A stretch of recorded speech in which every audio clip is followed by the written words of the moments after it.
بسم اللہ الرحمن الرحیم، سورۃ المؤمنون آیت نمبر 24۔ اعوذ باللہ من الشیطان الرجیم، بسم اللہ الرحمن الرحیم۔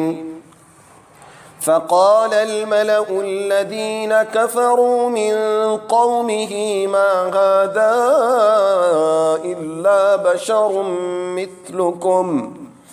ما هذا إلا بشر مثلكم يريد أن يتفضل عليكم ولو شاء الله لأنزل ملائكة ما سمعنا بهذا في آبائنا الأولين۔ ترجمہ: تب بولے سردار جو کافر تھے اس کی قوم میں، یہ ہے آدمی جیسے تم چاہتا ہے کہ برائی کرے تم پر، اور اگر اللہ چاہتا تو اتارتا فرشتے۔ ہم نے یہ نہیں سنا اپنے اگلے باپ دادوں میں۔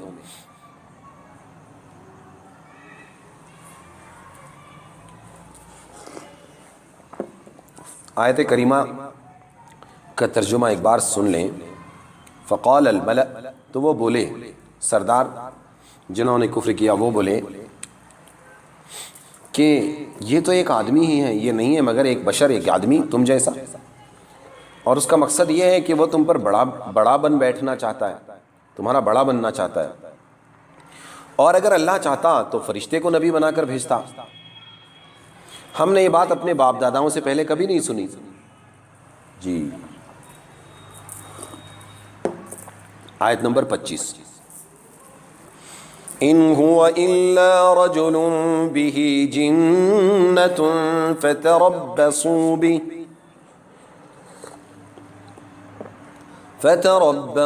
به حتى حين۔ ان ہوا، نہیں وہ، الا مگر ایک آدمی جس کو جنون ہے، تو سو تم انتظار کرو اس کا ایک مدت تک، اور کچھ نہیں، یہ ایک مرد ہے، اس کو سودا ہے، سو راہ دیکھو اس کی ایک وقت تک۔ آیت نمبر 26۔ قال رب انصرنی بما کذبون۔ اس نے کہا اے میرے رب میری مدد فرما اس پر کہ انہوں نے مجھے جھٹلایا۔ بولا اے رب تو مدد کر میری کہ انہوں نے مجھ کو جھٹلایا۔ آیت نمبر 27۔ فَأَوْحَيْنَا إِلَيْهِ أَنِ اصْنَعِ الْفُلْكَ بِأَعْيُنِنَا وَوَحْيِنَا فَإِذَا جَاءَ أَمْرُنَا وَفَارَتِ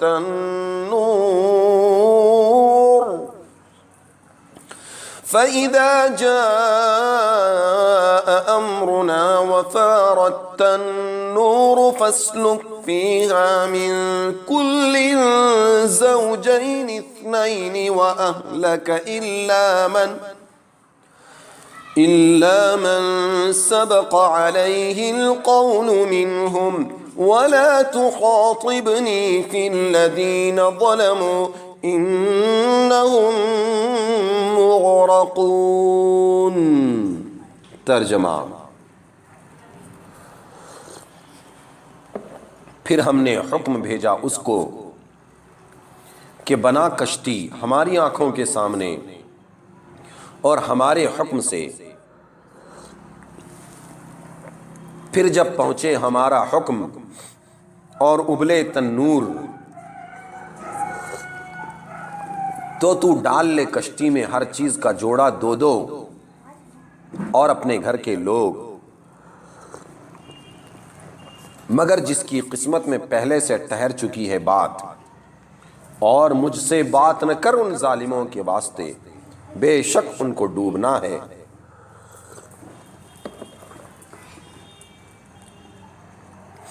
کچھ معارف اور مسائل۔ وفارت تنور، تنور اس جگہ، اس خاص جگہ کو بھی کہا جاتا ہے جو روٹی پکانے کے لیے بنائی جاتی ہے۔ اور یہی معنی زیادہ معروف اور مشہور ہیں۔ دوسرے معنی میں تنور پوری زمین کے لیے بولا جاتا ہے۔ خلاصہ تفسیر یہ کہ اس معنی کے اعتبار سے یہاں ترجمہ کیا گیا ہے، اور بعض حضرات نے اس سے خاص تنور روٹی پکانے والا مراد لیا ہے، جو کوفہ کی مسجد میں اور بعض کے نزدیک ملک شام میں کسی جگہ تھا۔ اس تنور سے پانی ابلنے لگنا حضرت نوح علیہ السلام کے لیے طوفان کی علامت قرار دی گئی تھی، کہ حضرت نوح علیہ السلام اور ان کے طوفان اور کشتی کا واقعہ پچھلی صورتوں میں تفصیل سے گزر چکا ہے۔ یعنی حضرت نوح علیہ السلام کو جو بتایا گیا طوفان شروع ہوگا، کیا نشانی ہے؟ کہا کہ وہ تنور ہے نا مسجد کوفہ میں، وہ تنور ابلنے لگے گا، اس میں سے پانی نکلے گا، تو سمجھ لینا اب طوفان شروع ہو چکا ہے۔ فَإِذَا اسْتَوَيْتَ أَنْتَ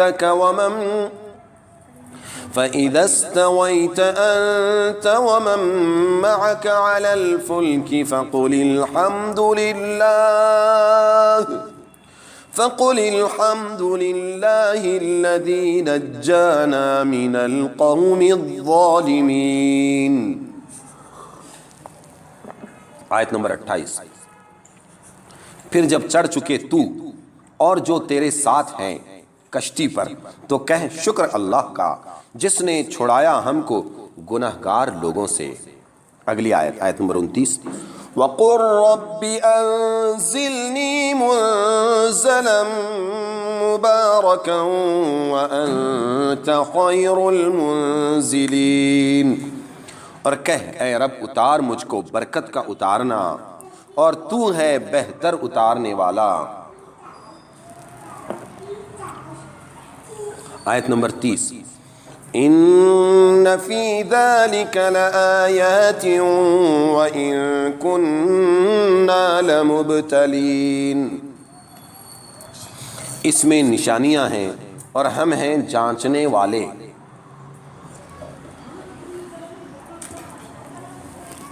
آیت نمبر 31۔ اعوذ باللہ من الشیطان الرجیم۔ ثم انشأنا من بعدهم قرنا آخرین، پھر پیدا کی ہم نے ان سے پیچھے ایک جماعت اور۔ تفسیر سنیے، پھر قوم نوح کے بعد ہم نے دوسرا گروہ پیدا کیا، اس سے مراد عاد، قوم عاد یا قوم ثمود۔ پھر ہم نے ان میں ایک پیغمبر کو بھیجا جو انہی میں کے تھے، ان سے مراد ہود علیہ السلام یا صالح علیہ السلام ہیں۔ ان پیغمبر نے کہا کہ تم لوگ اللہ ہی کی عبادت کرو اور اس کے سوا تمہارا اور کوئی معبود حقیقی نہیں۔ کیا تم شرک سے ڈرتے نہیں؟ کیا تم شرک سے ڈرتے نہیں ہو؟ اور ان پیغمبر کی یہ بات سن کر ان کی قوم میں سے جو رئیس تھے، جنہوں نے خدا اور رسول کے ساتھ کفر کیا تھا اور آخرت کے آنے کو جھٹلایا تھا، اور ہم نے ان کو دنیاوی زندگانی میں عیش بھی دیا تھا، کہنے لگے کہ بس یہ تو تمہاری طرح ایک معمولی آدمی ہے، چنانچہ یہ وہی کھاتے ہیں جو تم کھاتے ہو، وہی پیتے ہیں جو تم پیتے ہو، اور جب یہ تمہارے جیسے ہی ایک انسان اور بشر ہیں، تو اگر تم اپنے جیسے ایک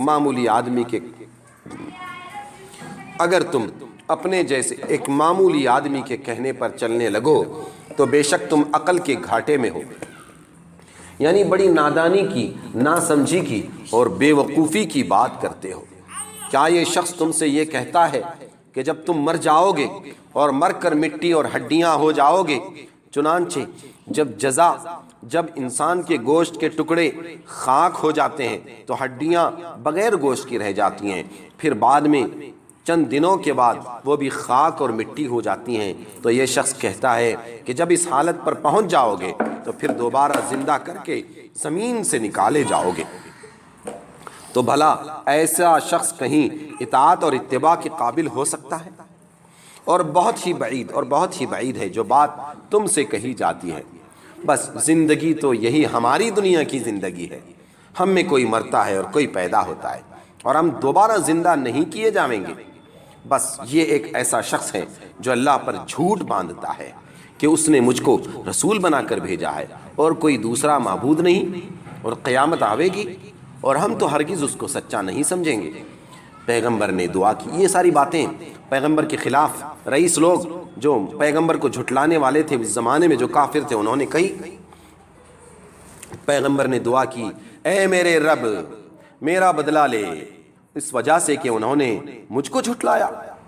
اللہ تعالیٰ کی طرف سے حکم ہوا، یہ لوگ بہت قریب شرمندہ ہوں گے، پشیمان ہوں گے. چنانچہ ان کو ایک سخت آواز نے یا سخت عذاب نے اللہ کے وعدے کے مطابق آ پکڑا کہ لَيُصْبِحُنَّ نَادِمِينَ، جس سے وہ سب ہلاک ہو گئے. پھر ہلاک کرنے کے بعد ہم نے ان کو خس و خاشاک کی طرح پامال کر دیا. سو خدا کی مار کافر لوگوں پر. دیکھیے اس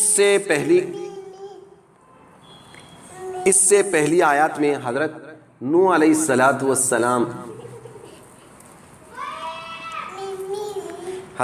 السلام کا قصہ بسلسلہ ہدایت ذکر کیا گیا. اس سے پہلے آیات میں حضرت نوح علیہ السلام کا قصہ ذکر کیا گیا. آگے دوسرے پیغمبروں اور ان کی امتوں کا کچھ حال بغیر نام کے ذکر کیا گیا.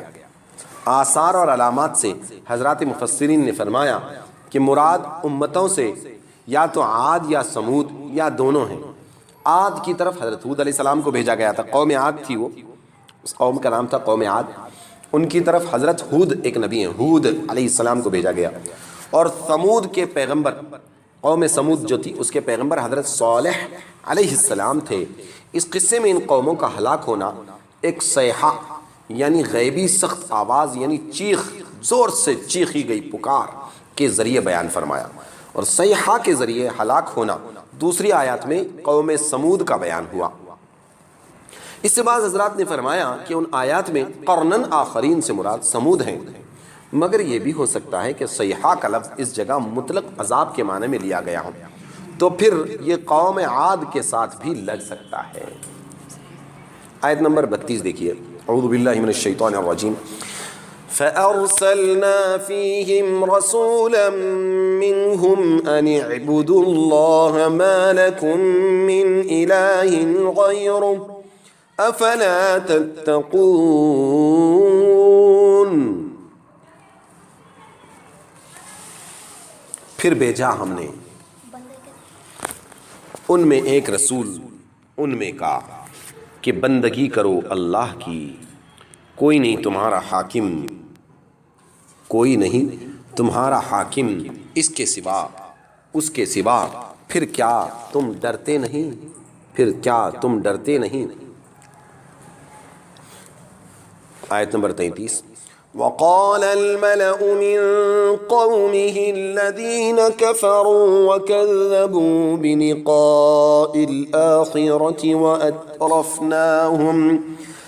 وأترفناهم في الحياة الدنيا ما هذا إلا بشر مثلكم يأكل مما تأكلون منه ويشرب مما تشربون. اور بولے سردار اس کی قوم کے جو کافر تھے اور جھٹلاتے تھے آخرت کی ملاقات کو اور آرام دیا تھا ان کو ہم نے دنیا کی زندگی میں، اور کچھ نہیں، یہ آدمی ہے جیسے تم کھاتا ہے جس قسم سے تم کھاتے ہو اور پیتا ہے جس قسم سے تم پیتے ہو. اگلی آیت. وَلَئِنْ أَطَعْتُمْ بَشَرًا مِثْلَكُمْ إِنَّكُمْ إِذًا لَخَاسِرُونَ. اور کہیں تم چلنے لگے کہنے پر ایک آدمی کے اپنے برابر کے تو تم بے شک خراب ہوئے، یعنی نقصان میں ہوئے تم کہ اپنے جیسے آدمی کی بات ماننے لگ گئے. آیت نمبر 35. أَيَعِدُكُمْ أَنَّكُمْ إِذَا مِتُّمْ وَكُنْتُمْ تُرَابًا وَعِظَامًا أَنَّكُمْ مُخْرَجُونَ. کیا تم کو وعدہ دیتا ہے کہ جب تم مر جاؤ اور ہو جاؤ مٹی اور ہڈیاں تو تم کو نکلنا ہے. ہیہات ہیہات لما توعدون. کہاں ہو سکتا ہے، کہاں ہو سکتا ہے جو تم سے وعدہ ہوتا ہے. ان ہی الا حیاتنا الدنیا نموت ونحیا وما نحن بمبعوثین. کیا کہتے ہیں وہ کافر؟ اور کچھ نہیں، یہی جینا ہے ہمارا دنیا کا، مرتے ہیں اور جیتے ہیں اور ہم کو پھر اٹھنا نہیں، یعنی دوبارہ زندہ ہونا نہیں. ان ہی الا حیاتنا الدنیا نموت ونحیا وما نحن بمبعوثین. کیا کہہ رہے ہیں کہ اس دنیا کی زندگی کے سوا اور کوئی زندگی نہیں، بس مرنا جینا اسی دنیا کا ہے اور پھر دوبارہ زندہ ہونا نہیں. یہی قول عام کفار کا ہے جو قیامت کا انکار کرتے ہیں. یہ انکار جو زبان سے کرتے ہیں وہ تو کھلے کافر ہیں، لیکن افسوس اور بہت فکر کی چیز یہ ہے کہ اب بہت سے مسلمانوں میں بھی عملی طور پر یہ انکار کہ ان کے ہر قول، ہر بات اور ہر کام سے یہ بات ٹپکتی ہے کہ آخرت پر انہیں یقین نہیں، قیامت کے حساب کتاب کی طرف ان کا کوئی دھیان نہیں. اللہ تعالیٰ اہل ایمان کو اس مصیبت سے بچا لے کہ دنیا میں ایسے مست و مگن ہو گئے ہیں کہ یوں لگتا ہے جیسے انہیں مرنا ہی نہیں، اور ایسے لگتا ہے کہ مرنے کے بعد انہیں زندہ ہونے پر کوئی یقین اور بھروسہ نہیں ہے. اللہ حفاظت فرمائے. ان هو الا رجل افترى على الله كذبا وما نحن له بمؤمنين. اور کچھ نہیں، یہ ایک مرد ہے، باندھ لایا ہے اللہ پر جھوٹ اور اس کو ہم نہیں ماننے والے.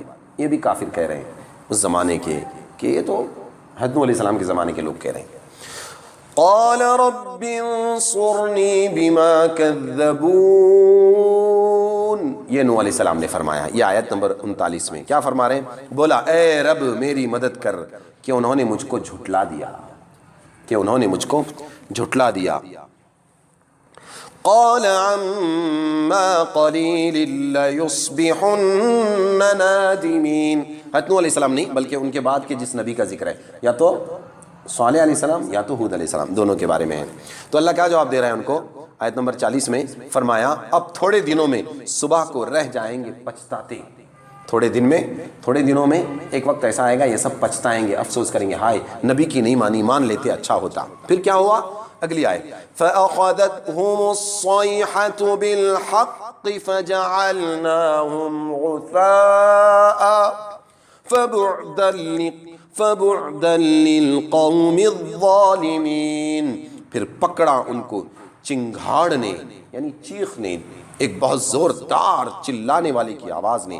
تحقیق پھر کر دیا ہم نے ان کو کوڑا، سو دور ہو جائیں گنہگار لوگ. کوڑا بنا دیا یعنی کچرا بنا دیا. ثم انشأنا من بعدهم قرونا آخرین. پھر پیدا کی ہم نے ان سے پیچھے جماعتیں. اب خلاصہ تفسیر سن لیجئے، اس پر انشاءاللہ ہماری تفسیر پوری ہو جائے گی. پھر ان عاد یا سمود کے ہلاک ہونے کے بعد ہم نے اور امتوں کو پیدا کیا جو کہ تکذیب رسول کے سبب، رسولوں کو جھٹلانے کے سبب وہ بھی ہلاک ہوئے. اور ان کے ہلاک ہونے کی جو مدت علم الہی میں مقرر تھی، کوئی امت ان امتوں میں سے اپنی اس مدت معینہ سے ہلاک ہونے میں نہ پیش دستی کر سکتی تھی اور نہ اس مدت سے وہ لوگ پیچھے ہٹ سکتے تھے، نہ آگے ہٹ سکتے تھے نہ پیچھے، بلکہ عین وقت پر ہلاک کیے گئے جو اللہ نے طے کیا. غرض وہ امتیں اول پیدا کی گئیں، پھر ان کے پاس ہم نے اپنے پیغمبروں کو ایک کے بعد دوسرے ہدایت کے لیے بھیجا. جس طرح وہ امتیں ایک کے بعد دوسرے پیدا ہوئیں، مگر ان کی یہ حالت ہوئی کہ جب کبھی کسی امت کے پاس اس امت کا خاص رسول خدا کے احکام لے کر آیا، انہوں نے اس کو جھٹلایا، سو ہم نے بھی ہلاک کرنے میں ایک کے بعد ایک کا تار باندھ دیا اور ہم نے ان کی کہانیاں بنا دی. یعنی وہ ایسے نیست اور نابود ہوئے کہ بجز کہانیوں کے ان کا نام و نشان باقی نہیں رہا. سو خدا کی مار ان لوگوں پر جو انبیاء کے سمجھانے پر بھی ایمان نہ لاتے تھے. پھر ہم نے موسیٰ علیہ السلام اور ان کے بھائی ہارون علیہ السلام کو اپنے احکام اور کھلی دلیل یعنی معجزہ صریحہ کہ دلیل نبوت ہے دے کر فرعون اس کے درباریوں کے پاس بھی پیغمبر بنا کر بھیجا، اور بنی اسرائیل کی طرف مبعوث ہونا بھی معلوم ہے، سو ان لوگوں نے ان کی تصدیق اور اطاعت سے تکبر کیا، اور وہ لوگ تھے ہی متکبر، یعنی پہلے ہی ان کا دماغ سڑا ہوا تھا۔ چنانچہ وہ باہم کہنے لگے، کیا ہم ایسے دو شخصوں پر جو ہماری طرح کے آدمی ہیں، ان میں کوئی بات ایسی الگ نہیں ہے، ایمان لے آویں اور ان کے فرمانبردار بن جاویں؟ حالانکہ ان کی قوم کے لوگ تو خود ہمارے حکم کے نیچے چلتے ہیں، یعنی ہم کو تو خود ان کی قوم پر ریاست حاصل ہے، حکومت حاصل ہے، پھر ان دونوں کے اقتدار اور ریاست کو ہم کیسے مان سکتے ہیں؟ ان لوگوں نے ریاست دینیہ کو ریاست دنیاویہ پر قیاس کیا کہ دنیا کے اعتبار سے اللہ نے ہم کو بڑا بنایا، اب ہم کسی کو اپنا بڑا کیوں منائیں؟ ہم کو ایک قسم کی ریاست دنیا حاصل ہے تو دوسری قسم کے بھی ہم ہی مستحق ہیں، اور جب ان کو دنیاوی ریاست نہیں ملی تو دینی ریاست کیسے مل سکتی ہے؟ اور فساد اس قیاس کا کیا ہوا کہ غرض وہ لوگ ان دونوں کی جھٹلاتے رہے نبیوں کو، پس اس جھٹلانے کی وجہ سے وہ ہلاک ہو گئے، اور ان کے ہلاک ہونے کے بعد ہم نے موسیٰ علیہ السلام کو کتاب یعنی تورات عطا فرمائی تاکہ اس کے ذریعے سے وہ لوگ یعنی موسیٰ علیہ السلام کی قوم بنی اسرائیل ہدایت پائیں، اور ہم نے اپنی قدرت و توحید پر دلالت کے لیے اور بنی اسرائیل کی ہدایت کے لیے مریم کے بیٹے عیسیٰ علیہ السلام کو ان کی ماں حضرت مریم علیہ السلام کو بڑی نشانی اپنی قدرت کی اور ان کے صدق کی بنایا کہ بے باپ پیدا ہونا دونوں کے متعلق آیت عظیمہ ہے، اور چونکہ ان کو نبی بنانا منظور تھا اور ایک ظالم بادشاہ بچپن ہی میں ان کے در پہ قتل ہو گیا تھا، اس لیے ہم نے اس سے بچا کر ان دونوں کو ایک ایسی بلند زمین پر لے جا کر پناہ دی جو بوجہ غلات اور میوہ جات پیدا ہونے کے، ٹھہرنے کے قابل اور نہر جاری ہونے کے ہری بھری اور شاداب جگہ تھی، یہاں تک کہ امن و امان سے جوان ہوئے اور نبوت عطا ہوئی تو توحید اور دعوی رسالت میں ان کی تصدیق ضروری تھی، مگر بعض نے نہ کی۔